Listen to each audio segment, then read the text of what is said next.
하나님의 침묵이라는 제목으로 말씀을 받았습니다.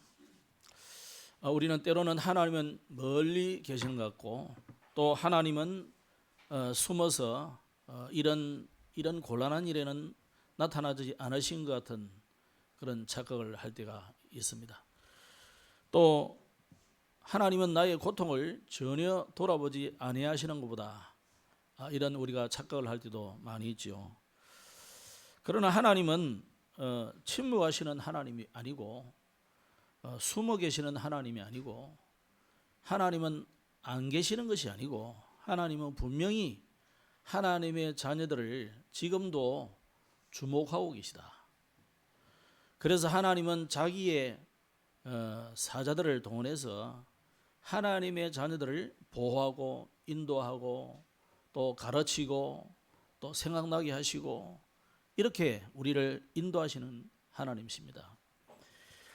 그런데 우리가 그런 살아계신 하나님인데 지난주는 하나님의 침묵이라는 제목은 결국 하나님 왜 응답 안 하시느냐 이 말이죠. 한마디로 하면은 여러분 응답이 없는 것이 우리에게 응답입니다. 응답은 항상 세 가지로 옵니다. 하나는 우리가 믿음이 연약하거나 아직 신앙이 어릴 때에 달라고 하면 달라는 그대로 다 주시더라고요. 보일러 고장 나니까 주야 하니까 보일러도 막 돌아가기도 하고 현실적인 이야기잖아요. 또 어떤 사람은요, 막 예수도 잘 믿는 것도 아닌 것 같은데 막 기도하니까 막 병이 나버리기도 하고 이걸 굉장한 기사와 이적이라 생각하고 그걸 쫓아다니는 사람들이 많이 있었어요. 예수님이 나타나셔서 병든 자를 고치고 귀신을 쫓아내고 벙어리에 입을 열어주고 소경의 눈을 열어주고 그러니까요 수많은 사람들이 쫓아다녔어요. 그런데 어느 날 예수님이 좀 어려운 이야기를 했어요. 그 어려운 이야기가 뭐냐? 내가 죽는다는 거지. 내가 저 권력자들의 손에 잡혀서 내가 죽을 것이다. 그러면서 그 좀 어려운 이야기였어요. 내가 가면 가는 것이 아니고 다시 온다. 그래서 너희와 영원히 함께한다. 그럼 내가 다시 또 영원히 하늘나라로 가는데 가면은 너희 속에 영원히 보혜사를 보내겠다. 보호하고 은혜를 주고 가르치는 분을 보내겠다. 그래서 전에는 지금까지 너희가 내 이름으로 기도 절대 안 했지만은 오늘부터는 내 이름으로 기도하라. 문선명 이름도 아니고 박태수 이름도 아니고 이만희 이름도 아니고 안상홍 이름도 아니고 오직 예수 이름으로 말해 기도해라. 그죠? 예수 이름으로 기도할 때 흑암이 꺾이고 예수 이름으로 기도할 때 귀신이 도망가게 돼 있고 예수 이름으로 기도할 때에 우리의 운명이 바뀌는 겁니다. 그걸 말하니까 사람들이 이 말은 어렵다. 그러면서 다 가버렸어요. 그래 남은 게 고장 남은 게 12명 제자들 남았어요. 예수님이 뭐라 했냐면 너희도 갈 거냐? 그랬어요. 그래도 12명 그때까지는 의리 지킨다고 이 사람들이요. 영생의 말씀이 계시면 우리가 누구에게로 가겠습니까? 아마 딱 요 스타일로 했을 거예요. 요렇게 잘 말하는 사람들이 잘 가더라고. 정은주 목사도 그런 놓고는 갔다니까. 유광수를 만나라 그랬다는데 그런 거 꼽도 그러니까 조심해야 돼. 그게 하나님의 음성이 아니다니까. 내 중심에 있는 동기에서 나오는 음성이 그게 그 성령의 음성이면 다행이겠지만 그 악령의 음성일 수도 있어요. 자기는 굉장한 부흥시키려는 열망이 있었던 거죠. 평신도 때 어마어마한 전도를 많이 한 사람이니까. 그런데 목사 되고 나서 안 되거든. 그 기여받은 사람이요, 고급 승용차 타고 다니는 사람이 딱 유 목사님 만나지기는 뭘 타고 다니냐? 티코 타고 있다. 티코나 모니 비슷한 그런 거 타고 다니다. 얼마나 자존심 상하겠어요. 자 여러분 우리가요 우리 속에 있는 이상한 야망 동기 이게 나온다니까. 조금 어려운 이야기 그게 뭘 어렵습니까? 하나님이 이 땅에 오셔서 우리의 모든 문제를 다 끝내겠다는 것이 예수님의 죽음이잖아요. 또 어려운 이야기 두 번째. 아니 예수님이 하나님인데 살아나는 거 당연한 거지. 내가 살아난다 이러면 여러분 절대 믿으면 안 됩니다. 그 이단되는 거예요 그때부터. 그죠? 이게 안 믿어지는가 봐. 최승수건을 돌아가지고요. 내가 죽었다가 부활한다 이런 소리 하면 여러분 다 떠나면 돼. 다. 하나도 남으면 안 돼. 그 미친 거예요 이거는. 근데 예수님이 그 이야기했대요. 그러니까 제자들이 예수님이 누군지 모르는 거야 아직. 주는 그리스도 했지만 아직 사실은 모르는 거예요. 예수님은 창세기 3장 15절에 약속한 그 여자의 후손이 이사야 7장에 약속한 대로 처녀가 잉태하여 아들을 낳으리요 그 이름이 임마누엘이라. 마태복음 1장 19절에 그분이 이 땅에 사람으로 오신 거잖아요. 그래서 요한복음 1장에는 뭐라 했습니까? 말씀이 육신이 되어 우리 가운데 거하심에 우리가 그 영광을 보니 아버지의 독생자의 영광이요 은혜와 진리가 충만하더라 그랬단 말이에요. 예수님이 누군지 모르는 거죠 지금. 아이고 마리아의 아들, 저 시골에 있는 요셉의 아들, 그 형제들도 우리 요 뒤에 있어. 그거 아니냐고 뭐 누구 뭐 이렇게 알면 다 망하는 거예요. 예수님을 기적이나 행하고 능력이나 행하고 그 엘리야처럼 믿으면 망하는 겁니다. 예수님을 오랜 많은 선지자 중에 하나로 믿으면 망하는 거예요. 예수님을 옳은 소리하고 사회운동하고 똑바로 해 이런 거 외치는 세례요한 같은 사람으로 생각하면 우리는 완전히 망하는 신앙 되는 거예요. 물론 예수님이 하신 것이 그런 일도 있고 저런 일도 있어요. 그러나 예수님의 본질은 아니다 이 말이에요. 본질은 그게 아니라니까요. 예수님이 왜 오셨습니까? 하나님의 아들이 오신 것은 마귀의 일을 멸하려 하십니다. 왜 하필이면 예수님이 그 수준 낮은 마귀의 일, 마귀 이야기를 하고 귀신 이야기를 합니까? 왜 오셔서 귀신을 쫓아내 줍니까? 모든 사람들이 창세기 3장 이후로 사단에게 사로잡혀 있기 때문에 그래요. 그 사단이 뭡니까? 사단이 사로잡고 있다는 것이 뭐예요? 그래서 귀신 들려 점치는 사람, 무당 앞에 가면요 여러분 운명이 딱 나온다니까요. 그런데 진짜 구원받은 하나님의 자녀다, 여러분이 진짜 내가 구원받은 하나님 자녀다 맞다면요 절대로 귀신 들린 그 점쟁이 무당이요 여러분을 알아맞추지를 못해. 과거도 못 알아맞추고 미래는 더 못 알아맞추고 현재는 뭐 하는지도 몰라. 오로지 하나 느껴지는 게 있어요.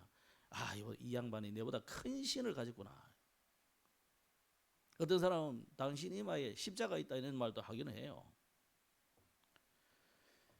여러분 우리가요 받은 구원이 엄청난 거예요. 그죠? 그래서 우리가 응답이 없는 게 아닙니다. 하나님이 나와 함께 하시는 것이 최고의 응답이에요. 어쩌면 여러분이 달라고 하는 그것이 전부 가짜고 육신적이고 하나님하고는 아무 상관없는 것이기 때문에 하나님이 응답 안 주는 거예요. 그렇다면 자꾸 우리는 응답 받으려 하지 말고 누려야 돼요. 뭘 누려야 되느냐? 하나님이 나와 함께 하신다는 것을 누리라 이 말이에요. 그걸 우리는 임마누엘이다. 하나님이 우리와 함께 하시다. 임마누엘. 그래서 우리가 단어를 만들기도 하겠어요. 그 하나님이 지금 나와 함께 계신다. 위더.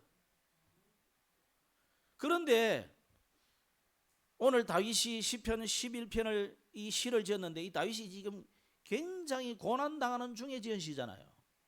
다윗이 엄청난 고난을 당하는데 그 고난 당하지만은 하나님은 이 모든 고난, 핍박, 환난, 죽음, 위기 전부 통틀어서 하나님은 어떻게 하시느냐? 합력하여 선을 이루신다. 그래서 오늘 원리스의 하나님이다. 그런 하나님으로 믿으시기 바랍니다. 성경에는 위더 원리스는 없어요. 없는데 내용이 그렇다 이 말이에요. 그런데 임마누엘은 분명히 기록해놨잖아. 하나님이 우리와 함께 하시다. 그 우리와 함께 하시는 하나님이 지금 나와 함께 계신다. 이런 일 저런 일 당해도 좋은 일 나쁜 일 전부 합력하여 선을 이루시는 하나님. 지난번에 보니까 우리 교회 주제가 뭔지도 몰라가지고 RUTC 영은 뭐 그것도 맞아요. 그거는 이제 전체 우리가 같이 가는 거고 우리 교회는 합력하여 선을 이루시는 하나님의 그 역사를 믿는 해요. 세상은 변하고 흔들려도요, 이거 흔들리면 안 됩니다. 하나님은 나와 함께 하신다. 하나님은 이런 일 저런 일 당해도 모든 것을 합력하여 선을 이루신다. 잊어버리지 마시기 바랍니다. 그래서 하나님은 숨어 계시는 것이 아니고, 하나님은 안 계시는 것이 아니고, 하나님은 침묵하시는 것이 아니고, 하나님은 지금도 일하고 계신다. 아멘. 정말로 믿으시기 바랍니다. 그럼 오늘은 시편 11편을 가지고 이 불안한 세상 속에서 하나님의 확실한 주권을 오늘 설명하고 있는데, 1절은 다윗의 간단한 신앙의 고백이에요. 그러면서 2절로 3절에는 악인들이 위협하는 그런 현실을 기록하고 있고, 4절로 6절에는 하나님의 보좌와 공의로운 심판에 대해서 나는 확신한다, 이걸 기록해놨고요. 그래서 7절은 결론으로 여호와는 의로우시기 때문에 의로운 일을 좋아하신다. 의인을 좋아하시고 의로운 일을 좋아하신다. 그래서 정직한 자는 그의 얼굴을 배우리라. 여러분, 진짜 하나님 앞에 서면 하나님을 보게 되는 겁니다. 여러분의 눈으로 보는 것이 아니고, 지난주 그랬죠, 하나님은 오감으로 보는 거예요. 그보다 더 좋은 눈이 있어요. 영안으로 보는 것입니다. 그렇죠? 그래서 그 최고의 영안이 뭐냐? 말씀으로 보는 겁니다. 말씀으로 세상의 역사를 대조해보고, 교회 역사를 보고, 우리 교회 역사를 보고, 내 인생의 인생사를 돌아보면 진짜 하나님은 나와 함께 계시구나. 그래서 역사는 과거를 보고 미래를 판단하고 계획해 가는 거예요. 그렇다면은 그때도 함께 하신 그 하나님이 지금은 함께 안 하시고 미래는 함께 안 하십니까? 함께 하신다는 것이 지난주 메시지잖아요. 침묵하시는 하나님이 아니고, 하나님은 침묵하는 것 같으나 지금도 역사하고 계시고, 하나님은 응답 안 하시는 것 같으나 지금도 응답하고 계시는 살아계신 하나님이요. 하나님이 뭐 세상과 사단이 뭐 무서워서 두려워서 숨어 있는 게 아니다니까. 여러분의 작은 일 그거 하나 해결 못 해가지고 하나님은 아이고 그건 안 돼, 숨은 게 하나님이 아니다니까. 여러분에게 응답 안 주는 것도 유익하기 때문에, 응답 주시는 것도 유익하기 때문에, 여러분에게 유익하기 때문에 아니고 하나님 나라에 유익한 걸로 주시는 거예요. 기준이 그거라니까. 우리는 기준이 뭐예요? 자꾸 내가 기준이잖아요. 내한테 유익하면 응답이고 내한테 불리하면 응답 아니고, 우리의 기도의 응답의 기준은 하나님의 나라에 유익하냐 이거예요. 그럼 내가 손해가 될지라도 아멘 하고 받아야 되는 거죠. 이건 잘 안 돼요, 사람이. 이거는 인격이 한 거의 뭐 석가모니 정도 돼야 되는 거지. 안 돼. 저도 안 돼요, 안 돼. 큰 소리 치도 사실 잘 안 돼. 그러나 알고는 있고, 그래서 믿어야 되는 거예요. 믿는다는 것이 뭐 다 잘 돼서 믿는 게 아니에요. 그냥 내가 도무지 수용도 안 되고 안 되니까 그냥 하나님을 믿는 거예요. 하나님. 왜? 합력하여 선을 이루실 줄 믿고 그냥 믿는 겁니다. 아니 내가 잘 되고 내가 잘 하는데 뭐 믿을 필요 없으면 내가 다 해보면 되는데. 그래서 신신학자들이나 뭐 자유주의 신학 있는 사람들을 보면, 신학자들 보면, 목사들 보면, 아니 당연히 되는 거 그거 뭐 그거는 기독교 할 필요도 없어요. 그거는 종교라는 수준도 아니에요. 그거는 종교가 뭡니까? 인간사에 일어나는 많은 저주, 재앙, 고난, 고통, 문제를 해결 못하니까 누군가가 절대자, 신 그런 분에게 내가 찾아가서 좀 해주세요 하는 거잖아요. 그게 종교거든. 그 인간의 노력입니다. 그러니까 가서 싹싹 잘 빌어요. 그래서 다른 종교들 봐서 잘 빈다니까 이렇게 합장을 탁 하든지. 중국 사람들 막 그 줄을 흔들더만 말이야. 여러분 아무거리 안 해도 돼요. 막 힘주고 안 해도 돼. 와이를 안 써도 돼. 믿으면 돼. 성경은 믿기만 하면 된다 그랬어요. 찬송도 그러죠. 믿으면 되겠네. 믿으면 하겠네. 근데 우리는 찬송은 잘 부르는데 안 믿어요. 믿으시기 바랍니다. 자, 오늘 근데 제목을 터가 무너지면 의인이 무엇을 하랴. 오늘 또 제목이 좀 길어가지고 좀 미안한데, 의인의 터 일을 하다가 그래도 이게 이제 성경 한 구절을 쭉 암송하는 게 좋겠다 싶어서 이게 또 더 너무 좋아요. 보니까 터가 무너지면 의인이 무엇을 하랴. 터가 무너진다는 게 어마어마한 게 무서운 거예요. 우리가 전에 여기 전에 앞집이 있잖아요. 앞집은 튼튼해요. 집이 앞집은 아무리 큰 차가 지나가도 뭐 덜컹 소리도 안 나. 우리 그 살아보잖아요. 안에 살아보면 창문 2개 딱 닫아버리면 소음도 안 들려 거의. 그때 당시 앞에 뭐 고양이고 뭐 엄청 쓰레기고 막 시끄럽거든요. 근데 문 딱 닫고 자면 아무 소리 안 들려.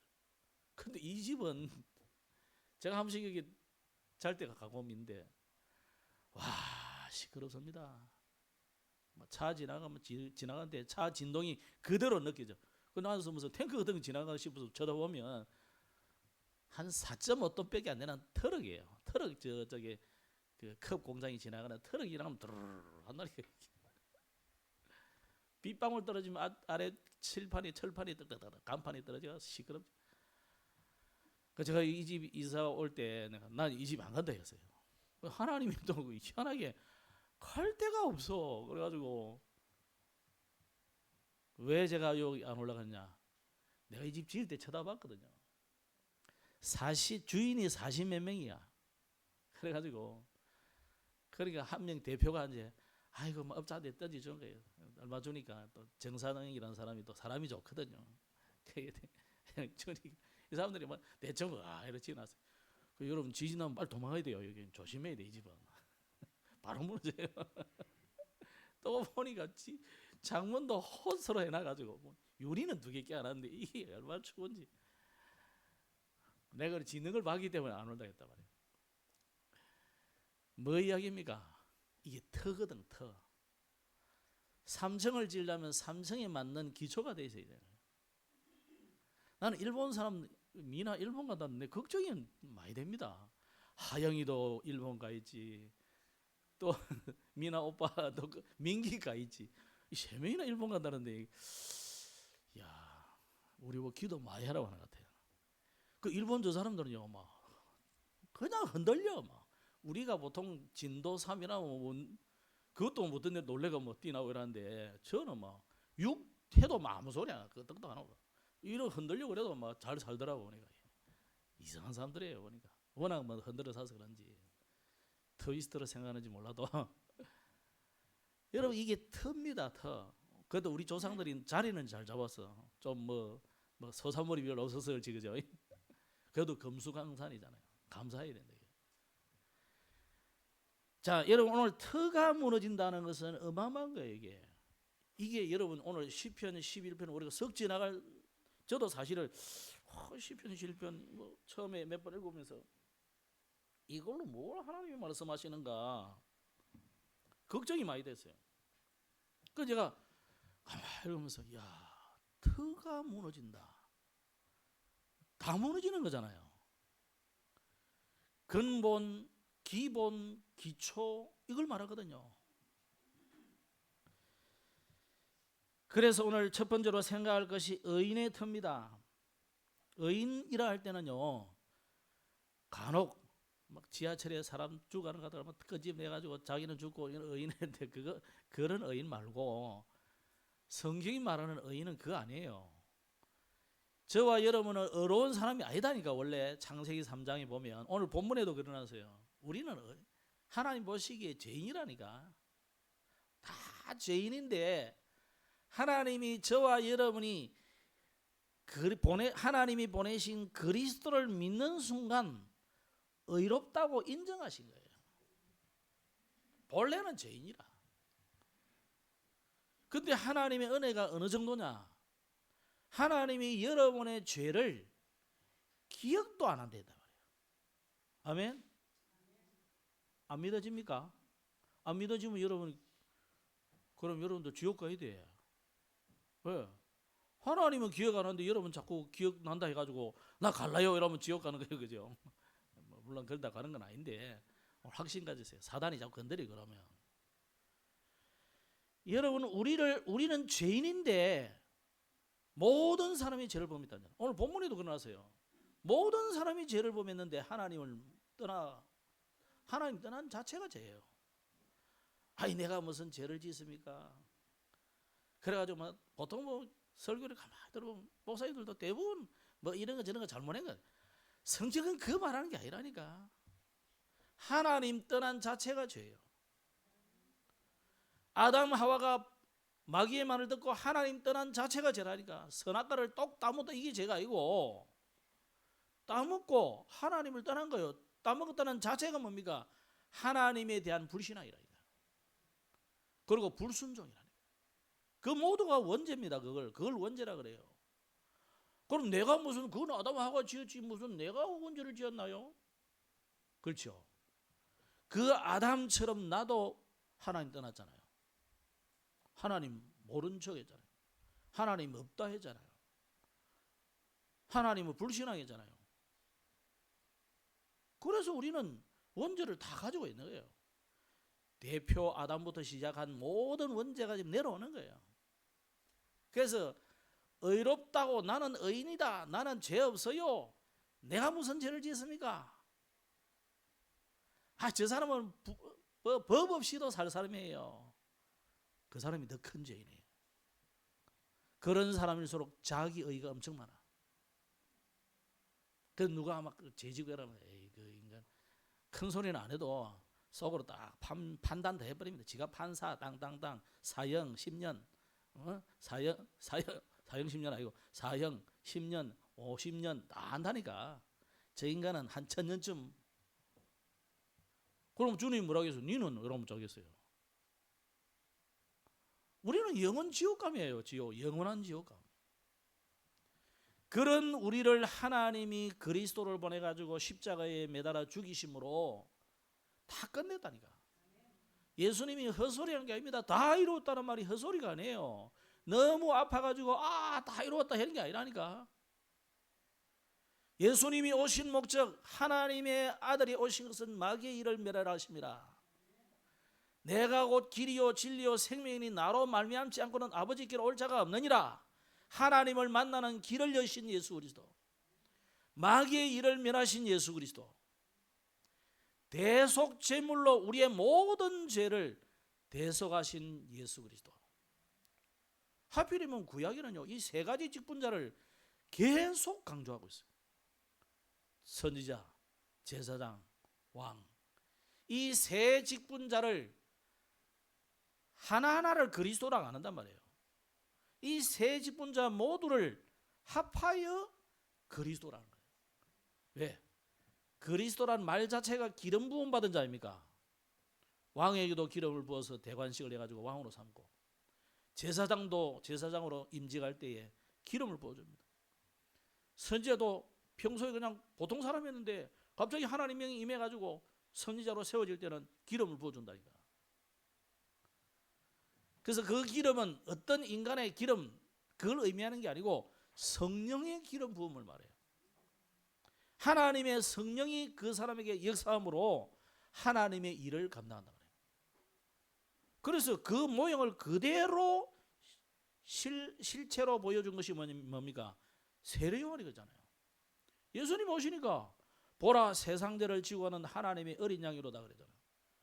하나님의 어린 양이로다 하면 유대인들은 다 이해합니다. 우리가 수없이 죽였던 그 양, 소, 그 주인공이구나 이 말이에요. 너희들이 성전에서 죽였던 그 수많은 어린 양, 그 주인공이다 이 말이에요. 그러면 그 사람들은 대번에 알아요. 메시아구나.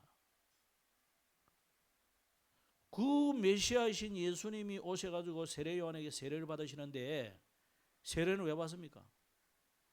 우리의 죄를 사함받는 의식이에요. 그게. 그 예수님이 죄가 있습니까? 죄 없잖아요. 그러니까 세례요한이 깜짝 놀래. 아니 내한테 왜 어제가 이러십니까? 오늘 우리가 합력하여 선을 이루자. 이상하게요. 어린 양을 잡을 때는 이렇게 하는 예배가 있어요. 양을 끌고 오면요, 이 끌고 온 그 주인, 오늘 예배를 담당할 그 사람에게 손을 얹으라는 거예요. 양에게. 손 얹으면 제사장 손도 거기 얹습니다. 그러면서 이 사람의 모든 죄가 이 양에게 전가됩니다.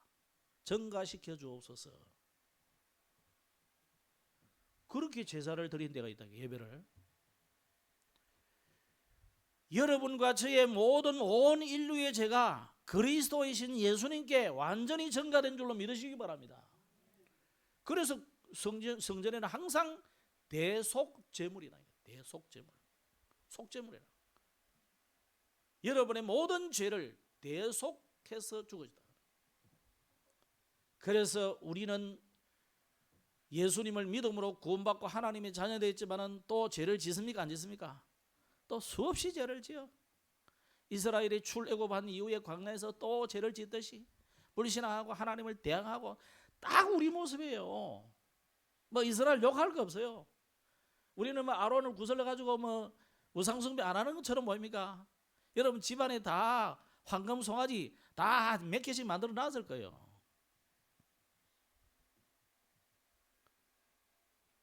우리는 구원받은 이후로 수없이 죄를 짓습니다. 그러나 주님은 그 구속의 은혜가 어디까지 미치느냐? 과거의 죄만 끝낸 게 아니라니까. 현재 짓는 이 죄만 끝내는 것이 아니라니까요. 여러분의 미래에 지을 죄와 실수까지도 주님이 다 용서하신 줄 믿으시기 바랍니다. 그럴 줄 알고 구원했다니까. 모르고 한 게 아니고, 아 인간은 구원시키면 잘 내 말을 이제부터는 잘 듣겠지. 하나님이 바보입니까? 다 실험해 봤잖아요. 아담에게 실험해보고 출애굽한 이스라엘 백성이 실험 다 해봤잖아요. 그 실험 우리한테 딱 보여주잖아요. 그게 출애굽기거든요. 광야 40년간 나와가지고 온갖 실수, 죄 다 범하잖아요. 그럼에도 불구하고 자기의 택한 백성이기 때문에 하나님이 어디로 들고 갑니까? 요단강을 건너서 가나안 땅에 들어가게 하신다니까. 물론 몇 명 안 들어갔지만은 그래도 궁극적으로는 들어간다 이 말이에요. 믿으시기 바랍니다. 하나님의 구원은 완전한 것입니다. 불완전한 게 아니라니까요. 그런데 의인의 터가 지금 무너졌다 이 말은 뭐냐? 흔들리는 세상 속에 있어요. 여러분을 뒤흔드는 많은 이단들이 이 소리 저 소리 막 합니다. 이상한 소리 합니다. 뭐 교회 다닌다고 구원 받냐? 교회 다닌다고 구원 안 받습니다. 누가 그따구 소리를 해요? 그렇게 말하는 것은 이단이에요. 교회 다닌다고 구원 받는 게 아니라니까. 성경 많이 읽으면 구원 받냐? 천천만만의 말씀. 가톨릭처럼 우리의 부모의 죄를 사하기 위해서 내가 금전을 성전 그 헌금통에 딱 떨어뜨려 땡그라 하는 순간 연옥에 계시던 우리 어머님이 천국으로 싹 가느냐? 그 사람들 굉장히 엉터리 소리를 했어요. 아니 우리가 살아있는 동안 내가 열심히 신앙생활 했는데도 구원 못 받았는데 그들의 교리로 때문에 그래요. 아니 죽고 나서 아들이 헌금통에 금전 넣어준다고 연옥에 지옥에 계시던 분이 천국 간다. 그건 말이 돼요? 말이 일단 안 되거든. 그건 나는 불교인들 만나면 특히 스님 만나면 끝에쯤 되어서 이제 헤어질만 져야만 되겠다 싶으면 이제 한 번씩 그 물어보는데, 아니 스님 그래요 스님처럼 못하면 스님처럼 그렇게 열심히 해가지고 108배하고 1000배하고 우리 갈 때 보면 막 땀을 벌벌 흘리면서 절을 했었거든. 그래가지고도 뭐 극락 못 가는데 그럼 저 세상에 있는 그 중생들은 어떻게 구원받아요? 아마 그 중이 제대로 이 소리를 들었다면은 굉장히 머리가 띵할 거예요. 아니 개 잡아먹지, 소 잡아먹지, 돼지 먹지, 어마한 것 잡탕으로 다 먹지, 어마어마한 살생을 하는데 조상을 다 잡는데 어떻게 구원받냐 말이야. 아니 윤회한다며. 요리하니까 조상들이잖아요. 절대 구원받을 수가 없는 거예요. 자체가 말이 안 되는 소리예요. 귀신의 소리지. 그런데 성경을 가지고도 엉터리하는 사람 보면 야, 이렇게 흔들리는 세상이라니까. 지금 뭐 다른 거 말하는 흔들리는 거 그거 그거는 당연히 흔들리고 뭐 사상적으로 뭐 정치적으로 뭐 종교적으로 그 다 놔두고 제일 흔들리는 게 뭐냐? 세상 속에 있는 여러분이 뭐에 흔들리냐? 이 구원관이 흔들리면 안 돼요. 한마디로 하면. 그래서 오늘 다윗이 이 흔들리는 현실 속에서 여호와께 피하였다 이렇게 1절에 고백해 놨어요. 실제로 보세요. 세상은요. 창세기 3장에 사단이 와서 흔들었잖아요. 6장에 네피림으로 흔들었잖아요. 11장에 바벨탑으로 흔들죠. 출애굽기 2장에는요. 애굽 어마어마한 그 우상으로 흔들었죠. 바벨론이 와서 또 흔들죠. 로마가 흔들죠. 계속 흔듭니다. 우리 동양에는요. 석가모니가 흔들고 또 누가 흔들었습니까? 공자가 흔들고 어마어마하게 흔들어댔어요. 1차, 2차 대전 그 사이에 뭐가 생겼습니까? 공산주의 사상이 생겼어요. 이 공산주의를 만든 놈들이 누구냐? 유대인이에요.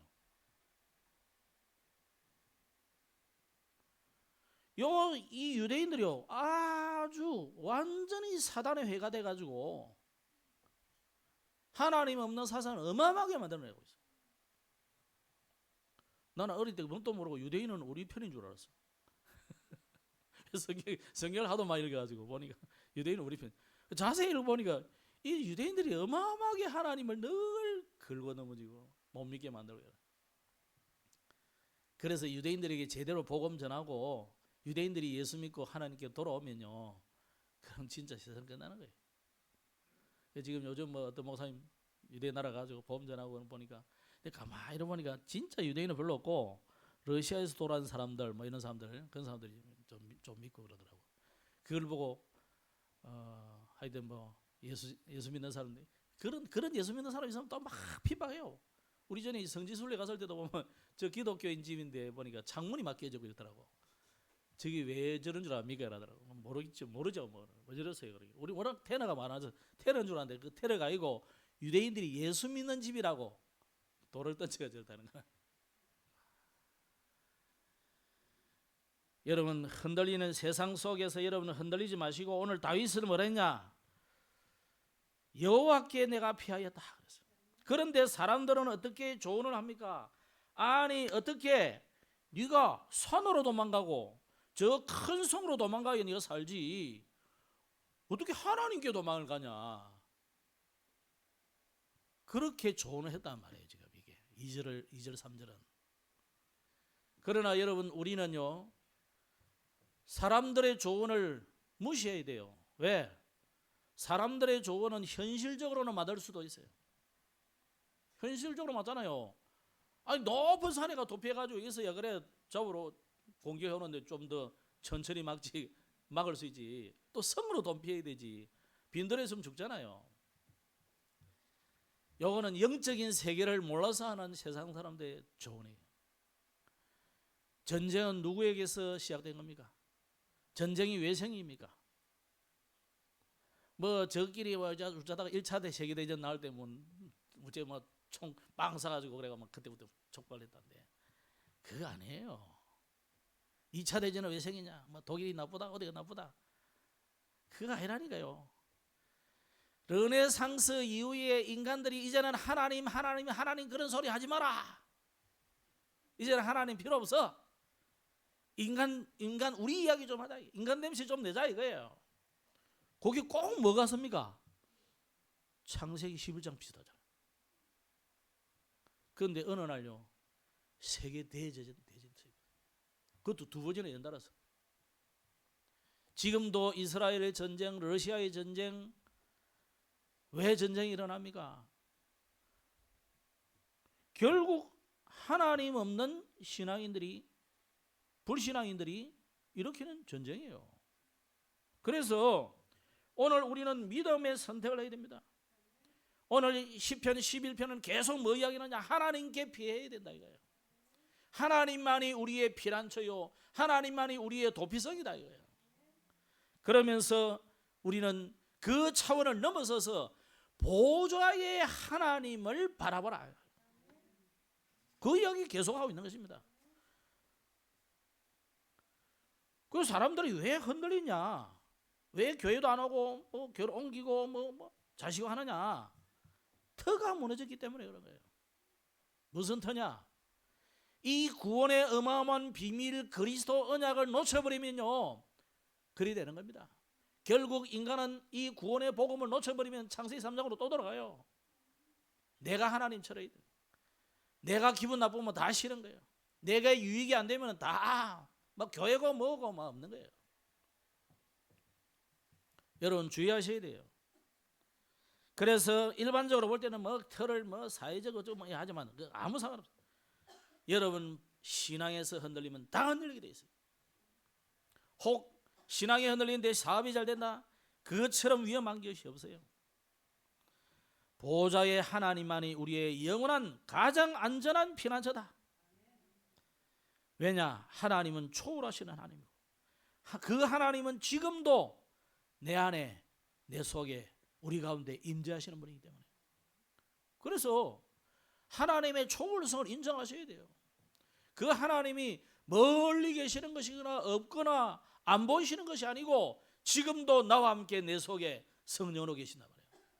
이걸 이해를 못하니까 고린도 교회가 흔들려가지고 저끼리 맨날 싸우고 서로 욕하고 그랬잖아요. 그때 바울이 한 말입니다. 너희가 하나님의 성전이요 하나님의 성령이 너희 안에 거하시는 것을 알지 못하느냐 그랬어요.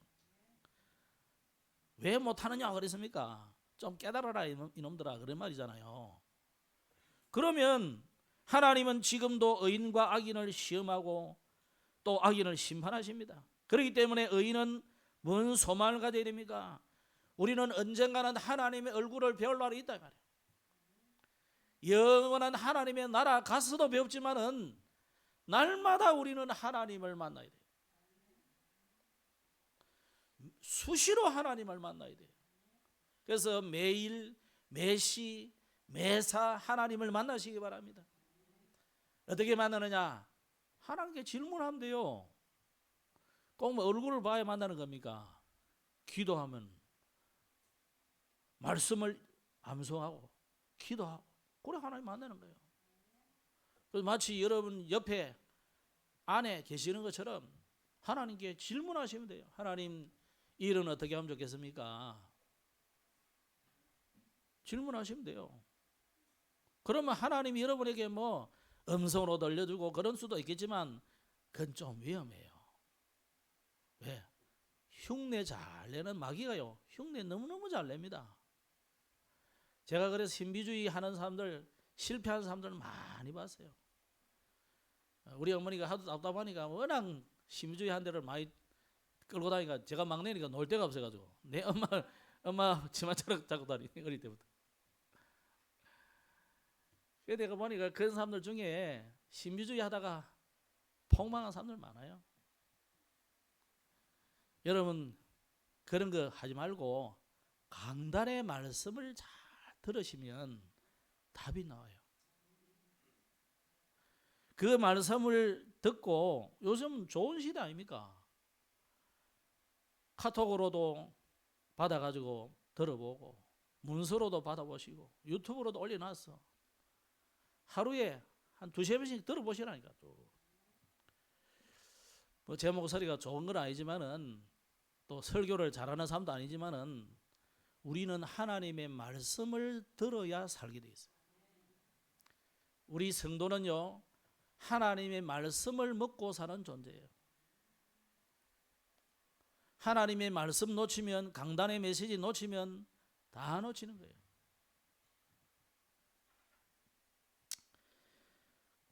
그래서 의인의 터, 두 번째는요, 모든 사람의 터가 그리스도입니다. 어떻게 보면 불신자를 말할 수도 있죠. 지금 터가 흔들리고 있죠. 마태복음 16장에 보면은 베드로가 예수님을 주는 그리스도시요 살아계신 하나님의 아들이십니다. 이렇게 고백했어요. 그러니까 예수님이 너무 기분 좋아가지고 봐 요나 시몬아 네가 복이 있구나.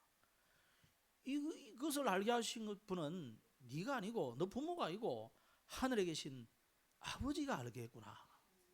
그러면서 하신 말씀이 뭡니까? 이 반석 위에 내 교회를 세우리라.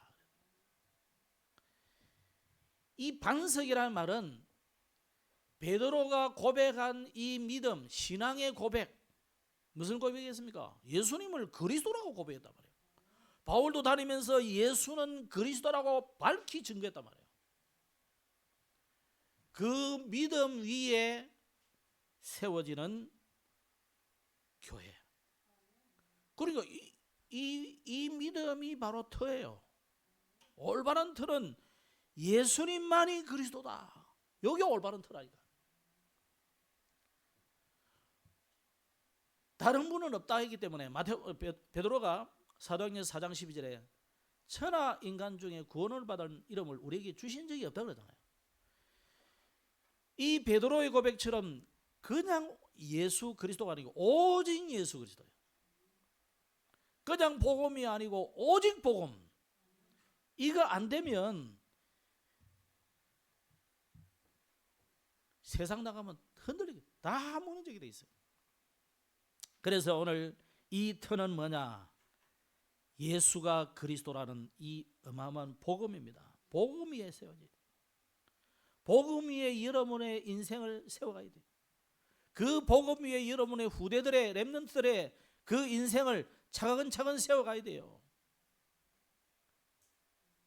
그렇게 안 되면요 어느 날 바벨탑이 무너지듯이 무너집니다. 그래서 마태복음 21장 42절에 보면은 건축자들이 버린 돌이 모퉁이의 머릿돌이 되는 것이 이게 구원입니다. 건축자들이 버린 돌 누구를 말합니까? 건축자들. 여기서 건축자들은 누구냐? 이스라엘의 영적인 종교 지도자들 말이에요. 바리새인, 사두개인, 서기관, 또 대제사장 이런 사람들 말이에요. 이 사람들이 돌을 버렸다는 의미가 뭡니까? 예수님을 배척한 거예요. 당신은 우리의 메시아가 될 수 없어. 우리의 메시아는 우리나라를 저 로마로부터 구원해내고 우리의 다윗왕같이 우리의 왕이 돼가지고 전 세계를 정복하고 깨부수고 그래서 우리만이 선민이야. 요 사상으로 무장된 것이 유대인들이에요. 그런데 예수님은 뭐 이야기했습니까? 온 인류를 위해서 구원하러 오신 예수. 이 유대인들 사상하고는 너무 안 맞는 거예요. 그러니까 예수님을 배척합니다. 모퉁이 돌이 되었느니라. 모퉁이 돌이라는 말은 기초석을 말해요. 기초석. 기초는 다 파괴했지만 항상 집을 우리 뭐 건물에는 안 했었다마는 괜찮은 건물을 딱 지고는 모서리에 모퉁이 돌 딱 세워놔요. 모퉁이 돌. 이게 기초석이단 말이에요. 그죠? 여러분의 인생의 모든 사상의 모든 산업의 모든 일의 기초를 어디에 딱 세워야 되느냐? 그리스도 위에 세워야 된다.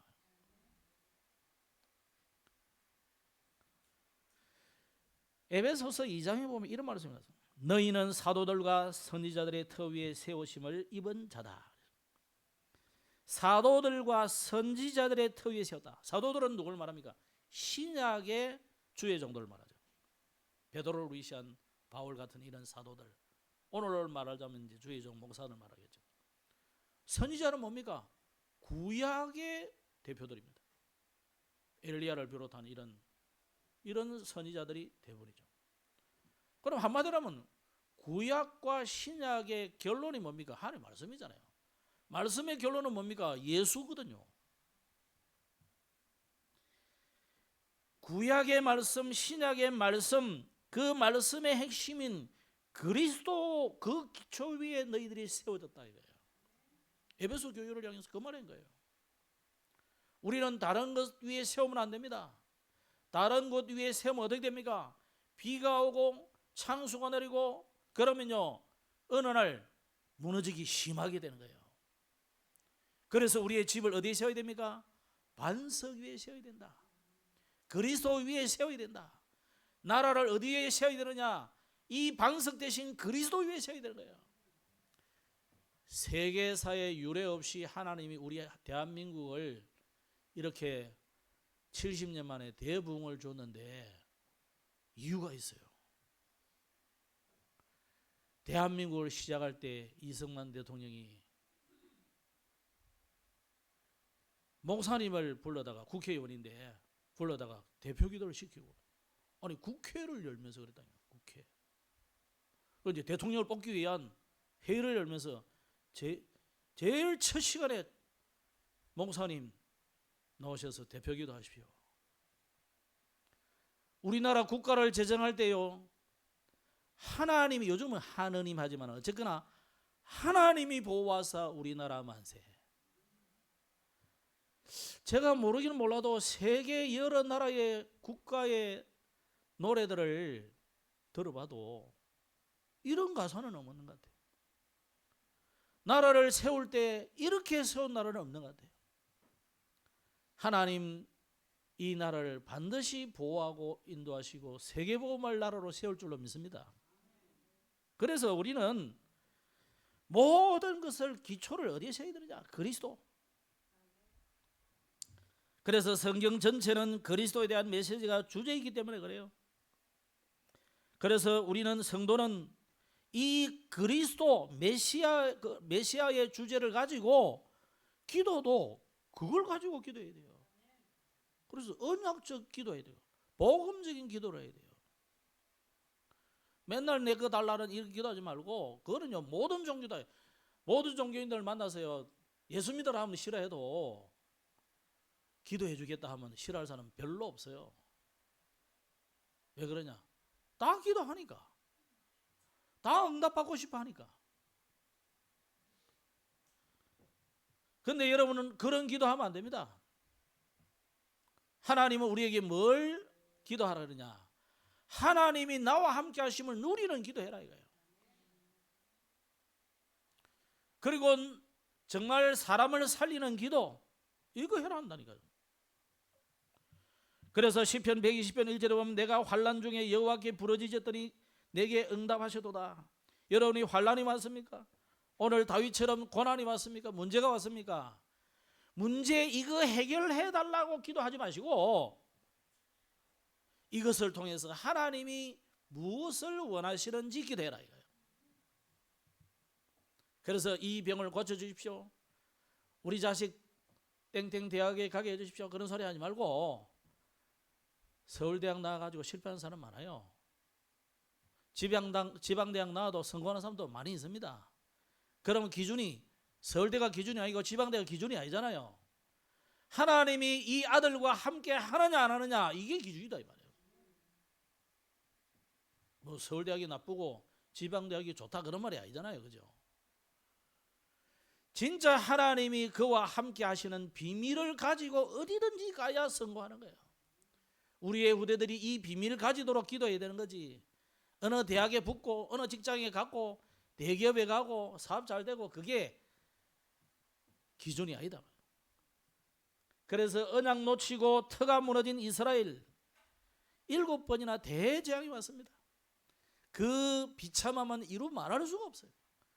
400년의 노예 생활이 어떻습니까? 여러분, 말할 수는 있겠어요? 바벨론의 70년의 포로 생활이 그게 정말 이해됩니까? 아수르의 북이스라엘은 사로잡혀 가지고 나라 자체도 형체도 없어져 버렸어요. 겨우 몇 명 살아가지고요, 살아남은데도 또 이스라엘은 돌아와가지고 욕합니다. 사마리아인이라면서. 우리 옛날에 아이들 보고, 혼혈 애들 보고 그러죠. 아이 놓고 라면서. 내가 놀리고 그랬어요. 요즘 생각하면 너무 미안하더라고. 나도 좀 놀려봤거든. 우리는 이렇게 생기면 맞는데 다르게 생겼으니까 눈도 막 파로성하고 이상하더라고. 그래. 아이 놓고를 놀리다. 여러분, 우리가요 진짜 이스라엘의 비참함은 말할 수 없어요. 그런데 그 나쁜 재앙 속에서도 하나님 계획이 있었다니까. 뭐였습니까? 400년 노예 생활을 통해서 전 애국과 세계에 여호와를 설명하는 계기였다니까. 워낙 안 하니까 400년 노예가 된 거지. 바벨론 가가지고 포로로 가지고요, 왕들을 교육시킨 사람이 다니엘이고 세 친구고 에서도 그렇습니다. 그래서 그들에게 여호와를 설명했다니까. 하나님의 계획은 뭡니까? 아브라함에게 처음부터 이야기했어요. 너로 말미암아 천하 만민이 복을 받을 것이다. 아니, 아브라함을 통해서 천하 만민이 복을 받을 것이었지, 너를 통해서 천하 만민이 다 죽게 될 거다, 이거 아니잖아요. 그러면 아브라함이 알아채야 되는데 못 알아챘다니까. 지금도 아브라함의 후손인 유대인들이 알아채지를 못해. 그래가지고 옆에 있는 블레셋 팔레스타인 아닙니까? 지금 팔레스타인. 그래 막 억압하고 막 죽이고 막. 그러니까 저도 막 감에 안 있지만 서로만 난장판이 지금 돼 있는 거야. 복음을 깨닫지 않으면 정리가 안 됩니다, 이게. 그리스도를 붙잡는 순간 재앙을 맞게 되고요, 운명이 바뀌고 마귀의 자녀에서 하나님의 자녀로 신분이 바뀌게 되는 겁니다. 그래서 예수 믿는 것은 뭐냐? 신분 바뀌는 거예요. 마귀의 자녀에서 하나님의 자녀로. 너희는 너희 아비 마귀에게서 났으니, 그런 마귀의 자녀였던 우리가 이제는 영접하는 자고 그 이름을 믿는 자들에게는 하나님의 자녀가 되는 권세를 주시다 그러잖아요. 하나님의 자녀로 바뀌는 것이 예수 믿는 거예요. 그래서 참 행복과 참 성공에 대한 가치관을 바꿔야 돼요. 그래서 모든 사람들의 삶에 뭐가 뿌리 내려야 되느냐? 그리스도가 뿌리 내려져야 돼요. 그래서 여러분이 그냥 아는 정도가 아니고 삶에 각인되고 뿌리 내리고 체질돼야 돼요, 그리스도. 그래서 예수 좀 믿고 나오면 뭐 주여 잘 하지. 주여는 잘하는데 그리스도를 잘 안 붙잡아. 모든 문제를 그리스도로 답 내리고 해석해 버려야 돼요.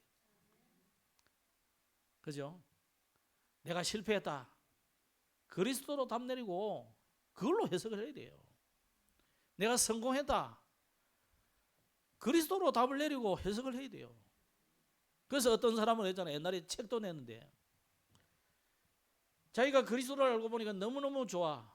그래 자기 집, 자기 회사에 사무실에 책상을 하나 더 구입을 했어요.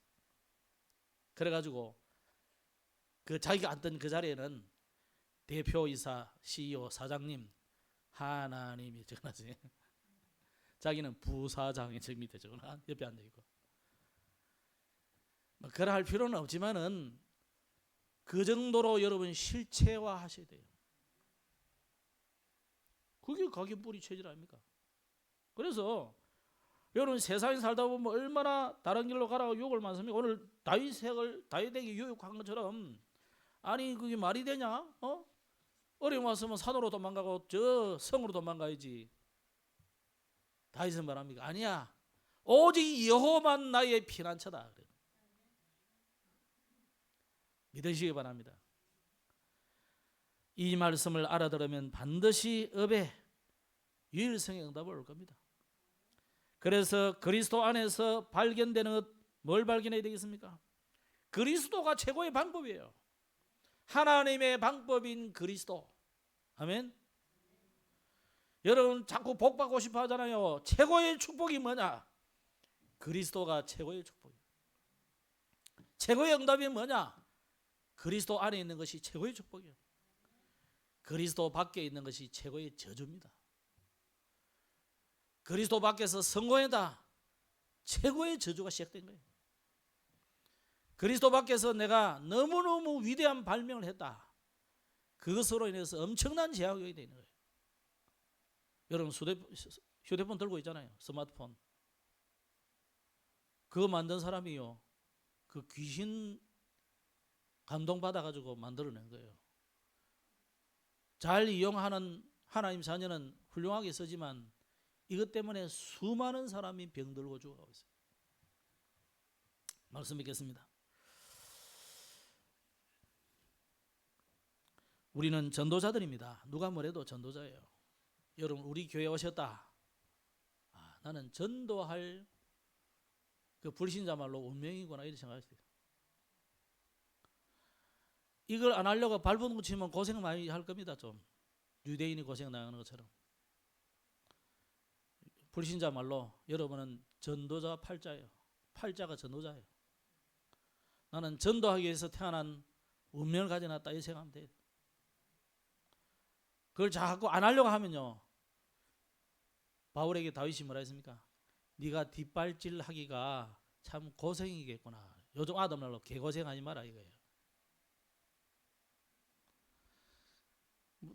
바울은 뭐 전도 안 하겠다는 말이 아니고 자기가 너무 이놈 육신의 문제가 이게 힘드니까, 뭐 학자들의 말에 의하면은 뭐 간지러다 넘치고 이런다는데 얼마나 쪽팔리겠어요. 실컷 복음 잘 전하고, 예를 들어 제가 막 복음 막 전해놓고 나중에 거품 흘리면서 흘리면 목사님 왜 저러실까 뭐 이렇게 예배 엉망될 것 아닙니까, 그죠? 그러니까 바울이 하나님 앞에 간절히 기도한 거예요. 하나님 제발 이거 좀 얼마나 쪽팔립니까 하면서 했을 것 같아요, 제가 생각할 때. 근데 주님이 그랬어요. 내 은혜가 너에게 족하다. 이게 하나님의 은혜라는 거예요. 여러분 수용되겠습니까?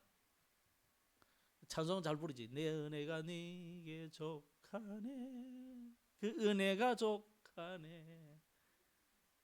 잘 불러지지. 나도 잘 안 되더라고요.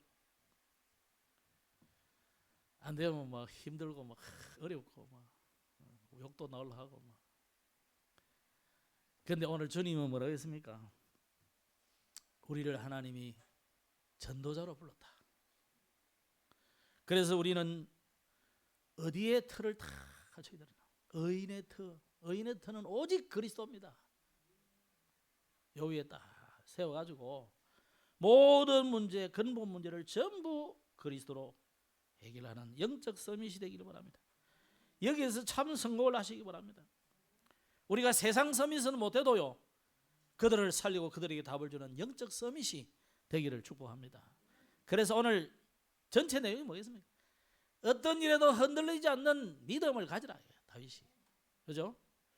그래서 이번 어제는 메시지 전도자들에게 무슨 메시지를 주냐? 크게 두 가지 하면 됩니다. 한 나라를 살릴 가족 삼기 운동을 해라. 또 여러분은 세계 살릴 전도팀을 구성해라. 그런 메시지가 어제 나왔어요. 정말 그 응답받기를 주의 이름으로 축복합니다. 기도하겠습니다. 하나님 감사합니다. 오늘도 우리에게 귀중한 말씀을 주심을 감사드립니다. 우리의 터가 흔들리면 다 흔들리게 되는데, 우리는 세상의 터가 흔들리면 두려워해도 복음이 희미해지면 전혀 감각이 없는 우리의 모습들을 회개합니다.